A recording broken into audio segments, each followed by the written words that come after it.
கொஞ்ச நேரம் அப்படியே எல்லாரும் அமைதலா கண்களை மூடி நான் சொல்லுகிற வார்த்தைகளை மாத்திரம் அப்படியே நீங்க மெடிடேட் பண்ணுங்க. உங்க இருதயம் வேற சத்தம் எதையும் கேட்காதபடி நான் பேசுகிற அந்த சத்தத்துக்கு உங்க இருதயம் கொஞ்ச நேரம் திறந்திருக்கட்டும்.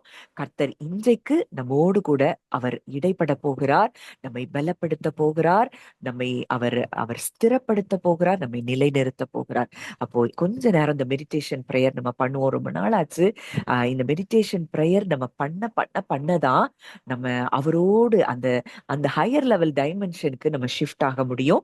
கொஞ்ச நேரம் அமைதலாய் ரொம்ப அந்த இருதயம் அவருக்கு நேராய் திறந்திருக்க நம்ம என்ன செய்ய போறோம்? மெடிடேஷன் ப்ரேயர் பண்ண போறோம். அப்படியே கண்களை மூடிக்கொள்ளுங்க. நான் சொல்றத அப்படியே உங்க மன கண்கள்ல நீங்க கொண்டு வாங்க. இப்போ உங்க பக்கத்துல இயேசு கிறிஸ்து இருக்கிறத நீங்க பார்க்கணும். யாரோ கொஞ்சம் மியூட் பண்ணுங்க. யாரோ மியூட் பண்ணாம இருக்கீங்க.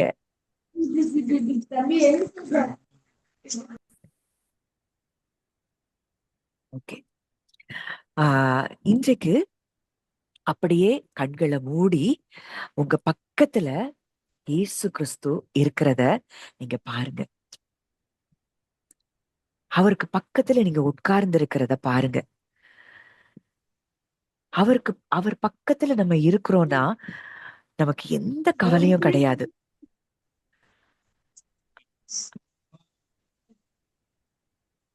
எந்த காரியத்தை குறிச்சும் இந்த நேரத்துல யோசிக்கவே தேவையில்லை.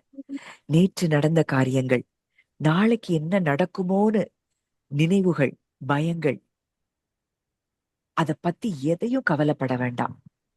இப்போ உங்க பக்கத்துல இயேசு கிறிஸ்து இருக்கிறார். இதுதான் நிஜம். அந்த உங்க பக்கத்துல இருக்கிற இயேசு கிறிஸ்துவ நீங்க அப்படியே மனக்கண்கள்ல நீங்க பார்க்க ஆரம்பிங்க. அப்படியே அவர் பக்கத்துல உட்கார்ந்து இருக்கிற நீங்க ஆழமா ஒரு டீப் பிரெத் அப்படி ஆழமா உள்வாங்கி நீங்க உங்க மூச்சை உள்வாங்கி அந்த இன்ஹேல் பண்ணி அது அப்படியே அந்த மூச்சுல அந்த பிரீதிங்ல உங்க கான்சென்ட்ரேஷன் அப்படியே ஆழமா மூச்சை எடுத்து அப்படியே அதை மெதுவா நீங்க வெளியே விடுங்க.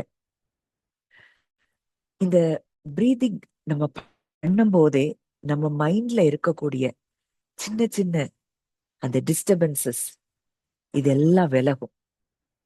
அப்படியே இந்த பிரீத்ல தான் ஆவியானவரே இருக்கிறார். அந்த ரூவா சுவாச காற்றே அவர் தான். அவரை ஃபீல் பண்ணுங்க. நீங்க மூச்சை உள் வாங்க போது இந்த தேவன், இந்த பரிசுத்த ஆவியானவரை நான் ஃபீல் பண்றேங்கிறபடி அப்படியே நீங்க டீப் பிரெத் நீங்க எடுத்து அதை அப்படியே ஹோல்ட் பண்ணி அப்படியே மெதுவா அந்த பிரெத்தை ரிலீஸ் பண்ணுங்க. நீங்க இதை செய்யும் போதே உங்க மைண்ட் அவ்வளோ ரிலாக்ஸ்ட் ஆகுறத நீங்க பார்க்க முடியும். அப்பா, நீங்க எனக்குள்ள இருக்கிறீங்க அப்படின்னு நீங்க அவரை உள்வாங்கி என் கவலைகள், பாரங்கள், பயங்கள் எல்லாத்தையும் ஏசப்பா நீங்க என் பக்கத்துல இருக்கிறீங்க, நான் உங்ககிட்ட நான் அப்படியே என் மூச்சு காற்றின் வழியா அதை நான் ரிலீஸ் பண்றேன். அதை அப்படியே ஃபீல் பண்ணி அவர்கிட்ட அதை கொடுங்க. அவர் அதை சந்தோஷமா உங்க உங்க ஃபீலிங்ஸ, உங்க எமோஷன்ஸ, உங்க பயத்தை, உங்க கவலைய எல்லாம் அவர் கைகள்ல வாங்குறத நீங்க அப்படியே பாருங்க. அந்த கை பலத்த கை, எதையும் செய்யும் வல்லமையுள்ள கரம். அந்த கரத்துக்குள்ள உங்க உங்களுடைய பயம், கவலை எல்லாத்தையும் அப்படியே நீங்க ரிலீஸ் பண்ணுங்க. அப்படியே மூச்சை அப்படியே மெதுவா உள்ள இழுத்து ஒரு ஒரு 2-3 டைம்ஸ் நம்ம இதை பிரீத் பண்ணுவோம். மூச்சு அப்படியே மெதுவா அந்த கான்சென்ட்ரேஷன் பிரீதிங்ல அவர் மேல மட்டும்தான் இருக்கணும். அப்படியே அப்பா, நான் உங்களை உள்வாங்குறேன், நீங்க எனக்குள்ள இருக்கிறீங்க, என்னுடைய ஒவ்வொரு அவயவத்துக்குள்ளயும் நீங்க இருக்கிறீங்க. நான் இந்த சுவாசத்தை உள்வாங்கும் பொழுதே இந்த சுவாச காற்று, இந்த ரூபா சுவாச காற்று என்னுடைய சரீரத்தின் ஒவ்வொரு அவயவத்தையும், என்னுடைய ஆத்துமாவையும் அது நிரப்புது அப்படின்னு ஃபீல் பண்ணி வெளியே மூச்சு காற்ற வெளியே விடும் பொழுது, அப்பா, என்னுடைய கவலைகள் எல்லாத்தையும் நான் உங்கள்கிட்ட ரிலீஸ் பண்றேன்ப்பா அப்படின்னு சொல்லி அதை அப்படியே அப்பா கிட்ட நீங்க ரிலீஸ் பண்ணுங்க. இப்பவே ஒரு பீஸ், ஒரு காட்ஸ் பீஸ் உங்களை ஃபில் பண்றத நீங்க பார்க்க முடியும். அந்த காட்ஸ் பீஸ் உங்களை ஃபில் பண்ணிட்டே இருக்குது. அந்த அந்த அப்பா இயேசு கிறிஸ்து உங்க பக்கத்துல அப்படியே அன்பா உங்களை பார்த்துட்டே இருக்கிறத பாருங்க. இதுதான் நிஜம். அவருடைய கண்கள் நம்ம மேல எப்பவும் பதிக்கப்பட்டிருக்குதாம். அந்த அப்பா உங்களை பார்த்துட்டே இருக்கிறத பாருங்க. பிதா, குமாரன், பரிசுத்த ஆவியானவருடைய கண்கள் உங்களையே பார்த்துட்டு இருக்கு. இந்த திருத்துவ அன்புக்குள்ளதான் நீங்க இருக்கிறீங்க. இத அப்படியே நீங்க ஃபீல் பண்ணுங்க. அப்படியே உணர ஆரம்பிங்க. அப்பா, நீங்க என்னைய பார்த்துட்டே இருக்கிறீங்க. அப்படியே என்னைய பார்த்து ஸ்மைல் பண்றீங்க. இனிய உங்க அன்பை நான் உணர ஆரம்பிக்கிறேன். சிலுவையில அவருடைய ரத்தம் ஒவ்வொரு சொட்டு சிந்தப்படும் பொழுதும் அந்த ரத்தத்துல அவருடைய அன்பை நீங்க பாருங்க. அந்த கிறிஸ்து தான் இன்றைக்கு உங்க பக்கத்துல இருக்கிறார். அவருடைய ரத்தம் ஒவ்வொரு சொட்டும் அவர் அவர் சரீரத்துல ஒவ்வொரு பாடுகள் அவர் அனுபவிக்கும் பொழுதும் அவர் எண்ணத்துக்குள்ள நீங்க தான் இருந்தீங்க. இன்றைக்கு யாரு இந்த உலகத்துல நமக்காக இந்த காரியங்களை செய்ய முடியும்? இந்த அன்பை நம்ம மேல செலுத்த முடியும்? தலையில முள்முடி சூட்டப்பட்டப்போ எவ்வளவு வேதனையா இருந்திருக்கும். அவருடைய சரீரம் உழுத நிலம் போல இருந்துதான். பிக்கப்பட்டு அவருடைய சரீரத்தின் சதையெல்லாம் தொங்கிட்டு இருந்துச்சாம். அவர் எதையுமே பொருட்படுத்தல. ஏன்னா எனக்கு என் பிள்ளை வேணும், இது மட்டும்தான் அவருடைய எண்ணமா இருந்தது. அந்த இயேசு கிறிஸ்து தான் இன்றைக்கு உங்க பக்கத்துல இருக்கிறார். அவர் ஆழமா நீங்க பாருங்க. அவருடைய கண்களை பாருங்க. அவருடைய கண்கள்ல இருக்க அன்பை பாருங்க. எல்லா மகிமையும் துறந்து அடிமையின் கோலம் எடுத்து அவர் ராஜாதி ராஜா. ஆனா அவர் இங்க என்ன கோலத்துல, அடிமையின் கோலத்துல இந்த பூமிக்கு வந்திருக்கிறாருன்னா என்ன அன்பு நம்ம மேல அவர் வச்சிருக்கிறார். அவர் சொல்றாரு, நீ எனக்கு பொக்கிஷோன்னு சொல்றாரு. உங்களை பார்த்து அவர் சொல்லுகிற வார்த்தை, மகளே, நீ எனக்கு பொக்கிஷம், நீ எனக்கு விலையேற பெற்ற முத்து. இந்த முத்த பெறுகிறதுக்காக நான் என்ன பாடுகளை வேணாலும் என்னால என் சரீரத்துல நான் அனுபவிக்க முடியும் அப்படின்னு சொல்லி அவர் அனுபவித்த அந்த பாடுகள், உபத்திரவங்கள்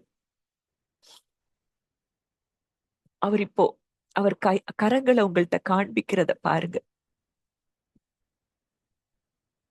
மகளே, நான் உனக்காக இதெல்லாத்தையும் நான் செஞ்சிருக்கிறேனே, நான் எதை செய்யாம இருப்பேன் அப்படின்னு அவருடைய அன்பை அவர் வெளிப்படுத்துகிறத நீங்க பாருங்க. அந்த இயேசு கிறிஸ்து உங்களோடு கூட அவர் உறவாடுகிறத நீங்க பாருங்க. திருத்துவ தேவனுக்குள்ள நீங்க இருக்கிறத அப்படியே ஃபீல் பண்ணுங்க.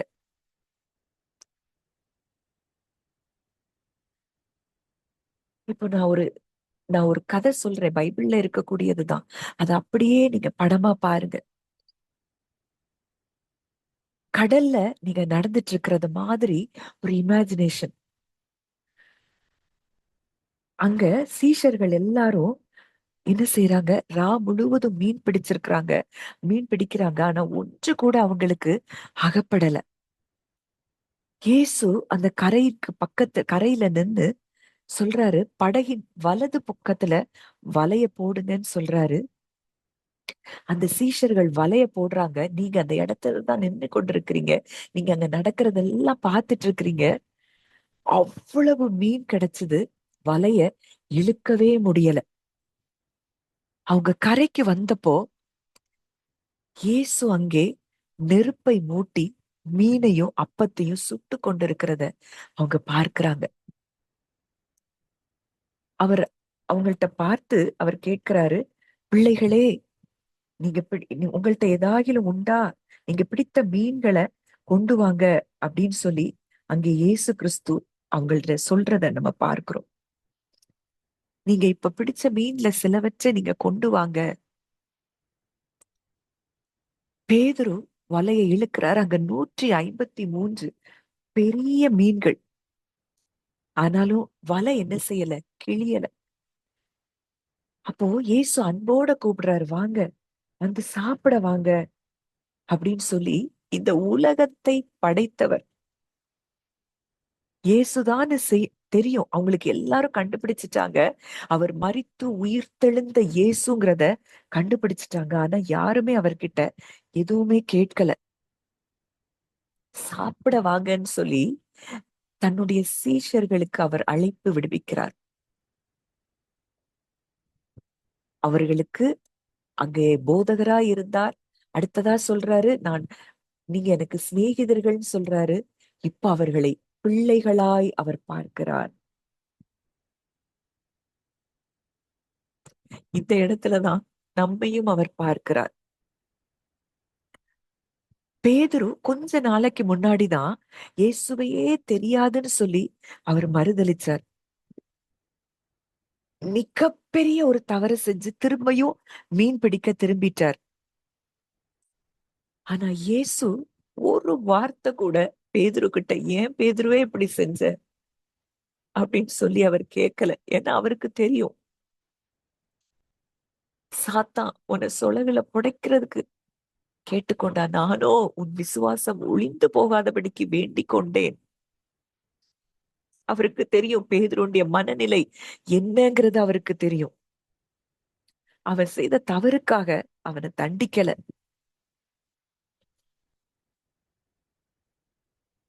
அவர் கூப்பிடுறாரு, பேதுருவே, நீ என் மேல அன்பா இருக்கிறாயா? இததான் இன்னைக்கு நம்ம ஒவ்வொருவரையும் பார்த்து அவர் கேட்கிற கேள்வி. நீ என்னிடத்தில் அன்பா இருக்கிறாயா? நான் எல்லாத்தையும் உனக்காக தந்துட்டேன். என்னையே நான் கொடுத்துட்டேன். இந்த அன்பை உனக்கு உணர முடியுதா?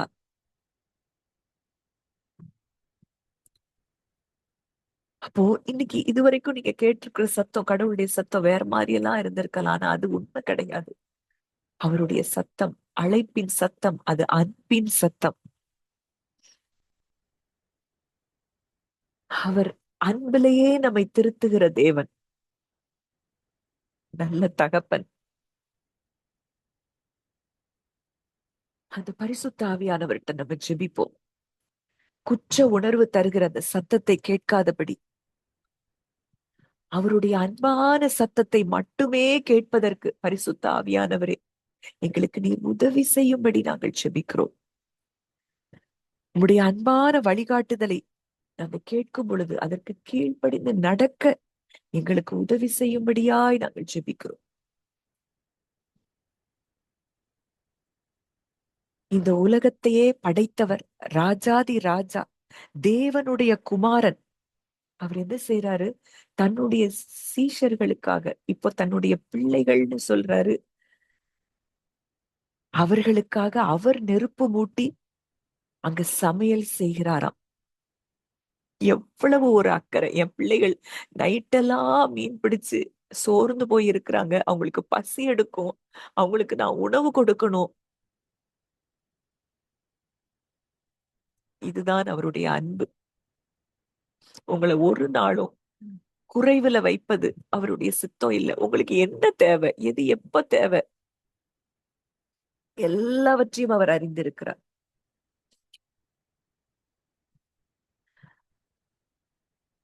தன் தன் நண்பர்களுக்காக உட்கார்ந்து நெருப்பு போட்டு மீனை திருப்பி போட்டு அங்க சமைச்சு அங்க கொடுக்கிறாருன்னா, இந்த அன்புக்கு ஈடாய் எந்த அன்பை நம்ம இந்த உலகத்துல பார்க்க முடியும்? நீங்க நினைக்கலாம், இந்த உலகத்துல என்னை கேட்க யாரு, என்னை விசாரிக்க யாரும் இல்லையே. இல்ல, அந்த அப்பா இருக்கிறார். அவர் உங்க மேல, அவர் உங்களை கேர் பண்ணுகிற அப்பான்னு வேதத்துல பார்க்கிறோம். விசாரிக்கிறவராய் இருக்கிறபடியினால் உங்கள் கவலைகளை எல்லாம் அவர் மேல் வைத்து விடுங்கள். இந்த நேரத்துல உங்களை எதெல்லாம் பாரப்படுத்துதோ இந்த அன்புள்ள இந்த தகப்பனிடத்துல எல்லாத்தையும் நீங்க கொடுத்துருங்க. வேண்டாம், இந்த பாரம் வேண்டாம், இந்த கவலை வேண்டாம், எதிர்காலத்தை குறித்த பயம் வேண்டாம். எல்லாம் அப்பா கையில இருக்கு. அவர் பார்த்து கொள்ளுவார். அவர் பார்த்து கொள்ளுவார்.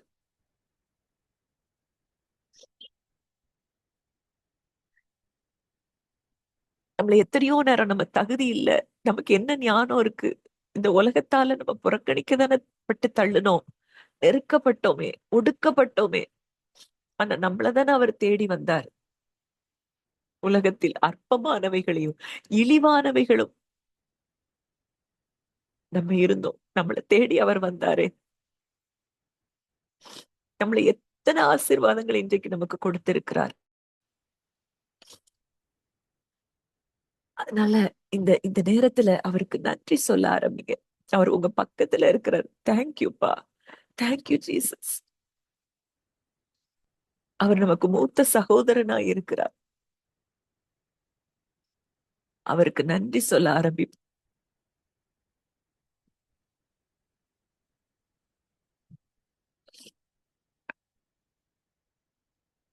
எந்த குறைவுகள் இருந்தாலும் நம்மை நிறைவாக்குகிற ஒரு நல்ல தகப்பன், நம் தேவைகளை சந்திக்கிறவராய். என் பிள்ளை மனசு இந்த நேரத்துல சோர்ந்து போயிருக்கு, என் பிள்ளைய எப்படியாவது நான் வெளியே கொண்டு வரணும்னு சொல்லி அங்க பேதுருடைய இருதயத்தை அவர் பார்க்கிறார். பேதுரு அத குறிச்சு ஜெபித்தாரங்கிறது கூட வேதத்துல இல்ல. உள்ள சோர்ந்து போயிடுச்சு. நான் நான் மறுதலிச்சுட்டேனே அப்படின்னு பேதுருடைய இருதயம் சோர்ந்து போயிருந்தது. இல்ல பேதுருவே, நான் உன்னை நேசிக்கிறேன்னு சொல்லும்படியாய் அந்த இடத்துல கடந்து வந்தவர் தான் இயேசு கிறிஸ்து. இன்றைக்கும் கூட நீங்க அப்படி நினைக்கலாம், நான் இல்லையே, நான் அவர் விரும்புற மாதிரி இன்னும் நான் நடக்கலையே, நீங்க அப்படி நினைக்கலாம். ஆனா அவர் சொல்றாரு, நான் உன்னை நேசிக்கிறேன் மகளே, நான் உன்னை நேசிக்கிறேன் மகனே. இதுதான் அவருடைய சத்தம்.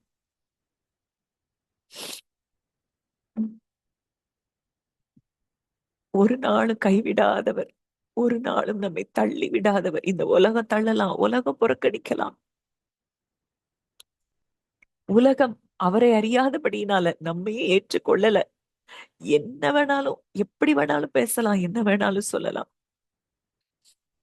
ஆனால் அவர் சொல்றாரு, நான் உன்மேல் அன்பாயிருக்கிறதை அறிந்து கொள்ளும்படி செய்வேன். நான் உன் மேல அன்பா இருக்கிறேன் மகளே, அதை அறிந்து கொள்ளும்படி நான் செய்வேன். மகனே, நான் உன் மேல அன்பா இருக்கிறேன் அப்படிங்கிறது தான் அவருடைய சத்தமா இருக்கிறது.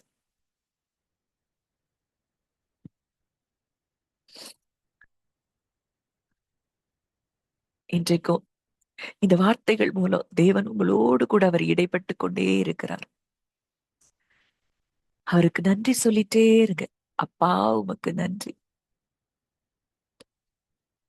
அவருடைய ஒவ்வொரு காயங்களையும் இங்க பார்க்கும் பொழுது அந்த காயங்கள்ல அவர் உங்க மேல வச்ச அன்பு அந்த காயத்துல நீங்க பார்க்க முடியும். அவர் ஒவ்வொரு அடி வாங்கும் பொழுதும் தமக்கு முன் இருந்த சந்தோஷத்தின் பொருட்டு அவமானத்தை எண்ணாமல், அந்த சந்தோஷமே நீங்களும் நானும் தான். அவருக்கு சந்தோஷமே நீங்களும் நானும் தான். இப்படிப்பட்ட ஒரு பெரிய தேவன் தகப்பனாய், அண்ணனாய் நமக்கு இருக்கிறார் என்றால் எதை குறித்து நம்ம கலங்க வேண்டும்? இன்றோடு நம்முடைய பாரங்கள் எல்லாத்தையும் அப்பாட்ட கொடுத்துட்டு, அப்பா உமக்கு நன்றி, நீங்க எனக்காக எல்லாவற்றையும் செய்து முடிப்பீங்கப்பா, என் வாழ்க்கையில ஒரு குறை வைக்க மாட்டீங்கப்பா. அன்றைக்கு தன் பிள்ளைகள் பசியோடு இருக்கிறத பார்த்து அவரையே சமைச்சு அவங்களுக்கு கொடுக்கிறாருன்னா, இன்னைக்கு நீங்க எந்த குறையோட இருக்கிறத அவர் பார்த்துட்டு அவர் சும்மா இருக்க முடியும்? அவர் உங்களுக்காகவே எல்லாவற்றையும் செய்து முடிப்பார். தாவீது சொல்றாரு, கர்த்தர் எனக்காக யாவையும் செய்து முடிப்பார். நீங்க சொல்லுங்க, ஆமாப்பா, நீங்க எனக்காக எல்லாவற்றையும் செய்து முடிக்க போறீங்கப்பா. உமக்கு நன்றி அப்பா. இந்த வருஷத்தின் கடைசி மாதங்கள் வரைக்கும் எங்களை நீங்க பாதுகாத்தீங்க, வழி நடத்துனீங்க. எத்தனையோ இக்கட்டுகளுக்கும், இன்னல்களுக்கும், அவமானங்களுக்கும், வெட்கங்களுக்கும் எங்களை விலக்கி காத்து கொண்டீங்கப்பா. உமக்கு நன்றி. மனதார அவருக்கு நன்றி சொல்லுங்க. மனதார நன்றி சொல்லுங்க. இருதயத்தின் ஆழத்திலிருந்து அவருக்கு நன்றி சொல்லுங்க. இன்றைக்கு ஒரு பெரிய விடுதலைய உங்க ஆத்துமாவுல தேவன் கொடுத்து கொண்டே இருக்கிறார். ஒரு இனம் புரிய முடியாத ஒரு அன்பின் சந்தோஷம் உங்க ஒவ்வொருவரையும் நிரப்பிக் கொண்டே இருக்கிறார். ஆமாப்பா, உமக்கு நன்றி தகப்பனே. நல்ல தகப்பனே, உமக்கு நாங்கள் நன்றி செலுத்துகிறோம். இந்த அருமையான வேளையிலும் கூட கர்த்தாவே, அப்பா, உம்முடைய வார்த்தைகள் மூலமாய் எங்களோடு இடைப்பட்ட உம்முடைய கிருபைக்காய் நாங்கள் நன்றி செலுத்துகிறோம் ஆண்டவரே. தகப்பனே, இந்த வேளையிலும் கூட கர்த்தாவே, ஆண்டவரே, வந்த ஒவ்வொருவரையும் நான் மனதார பிளஸ் பண்றேன். ஒவ்வொருவரோடு கூட நீர் இடைப்பட்டு இருக்கிறீரப்பா. நன்றி செலுத்துகிறோம். நன்றி செலுத்துகிறோம் ஆண்டவரே. இந்த இந்த ஆண்டவரே, இந்த 2025ஆம் வருஷத்துல கடைசி நாட்களுக்குள்ளாக நாங்க இருக்கிறோம். இனி வருகிற ஒவ்வொரு நாட்களும் அது நன்மையும் கிருபையும் தான் எங்களை தொடரும்னு சொல்லி நான் பேசுறேன். ஒவ்வொருவரையும் நன்மைகளும் கிருபைகளும் தான் தொடரும்ப்பா. இந்த 2026ஆவது வருஷத்துல அப்பா, நாங்க ஜெபிக்கிற ஜெபமே எங்களுடைய கான்சியஸ்னஸ் ஷிஃப்ட் ஆகும்படி நான் ஜெபிக்கிறேன் அப்பா. ஹையர் லெவல், உன்னதத்துல உங்க கூட இருக்கக்கூடிய ஒரு மனநிலை எப்பொழுதும் இருக்கும்படிக்கு நாங்கள் ஜெபிக்கிறோம் ஆண்டவரே. எல்லா சோர்வுகளும், பயங்களும், கலக்கங்களும் எங்களை விட்டு இன்றைக்கு நீர் அப்புறப்படுத்தி போட்டதற்காக நன்றி செலுத்துகிறோம். உம்முடைய கரங்களிலே எங்களை தாழ்த்தி ஒப்பு கொடுக்கிறோம். காத்துக்கொள்ளும், வழி நடத்தும். இயேசுவின் மூலம் கேட்கிறோம் ஜீவனுள்ள நல்ல பிதாவே. அமேன், அமேன்.